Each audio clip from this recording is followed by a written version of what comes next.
Dan Donegan, guitar player. And Mike Wingren, drums.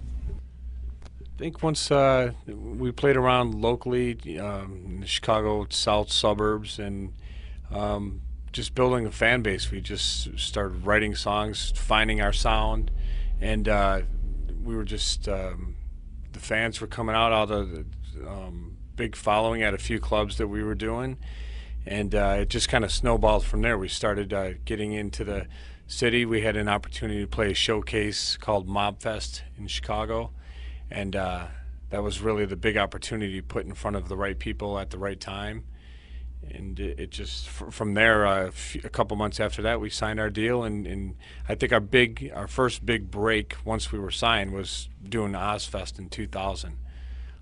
Being a part of that with Pantera, Godsmack, and Ozzy, a lot of great bands put us in front of big crowds, and it gave us that opportunity to make our mark in a big stepping stone for us.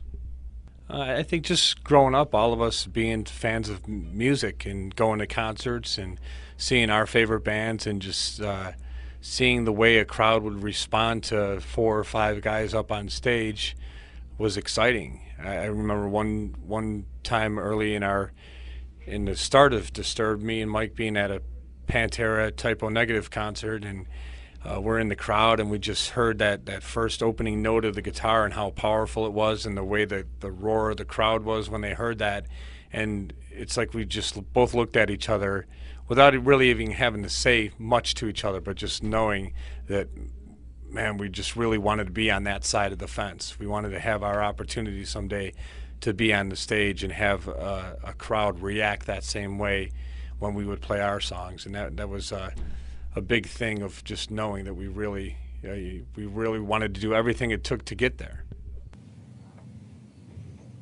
Probably Rock and Ring, right? Rock and Ring, 80,000 people, and it was so many people, and it was so far back that the sound wave, by the time the people in the back heard the sound, there was a delay. So when people pumped their fists to the beat, it looked like a wave. It's pretty amazing. I think every song that we write is just so personal to us, and we definitely, it makes it very difficult to pick a favorite off it, but they're all important in their own right. Whether they're personal issues that David has gone through, or whether it's something that we all have in common with, that we may have strong opinions on, but it's really hard to pick a favorite out of all those. They're just all too important to us.